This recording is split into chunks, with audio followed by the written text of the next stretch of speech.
সুপ্রিয় দর্শক, আসসালামু আলাইকুম ওয়া রাহমাতুল্লাহ। দর্শক, অবস্থান করছি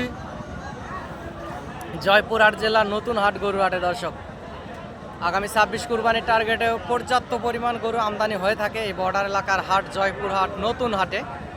আপনারা হাটে আসবেন, হাট থেকে সীমিত দামের ভিতরেই এই শাহিওয়াল জাতের গরুগুলি হাট থেকে ক্রয় করতে পারবেন এই বর্ডার এলাকার হাট থেকে। পার পিস গরু হাসিল 600 টাকা। দর্শক, সীমিত দামের ভিতরেই দেখে শুনে আস্তে ধীরে মূল্যে হাট থেকে গরুগুলি ক্রয় করবেন। চ্যানেলের স্ক্রিনে দেওয়া নাম্বারে যোগাযোগ করবেন। আমিও একজন গরু ছোটোখাটো ব্যবসায়িক ব্যবসার পাশাপাশি আপনাদেরকে সবসময় ভিডিও আপডেট দিয়ে আপনাদের পাশে থাকার চেষ্টা করি। যে যেখান থেকে দেখেন না কেন ভিডিওটি, চ্যানেলটি সাবস্ক্রাইব করে রাখবেন। গরুর নিত্য নতুন ভিডিও আপডেট পেতে আপনাদের অনেক বেশি সুবিধা হবে। দর্শক, পর্যাপ্ত পরিমাণ গরু আমদানি হয়ে থাকে এই বর্ডার এলাকার হাটে, এই জয়পুরহাট নতুন বাজারে। হাটের আশেপাশে হোটেল আছে, সরজমিনে আসবেন, সীমিত দামের ভিতরে গরুগুলি ক্রয় করবেন। দর্শক, আপনার লাইন ধরেন, টিকিট লইলেন, ঘরের গেট ছাড়া দেন, ঘরের গেট ছাড়া দেন, ঘরের গেট ছাড়া দেন।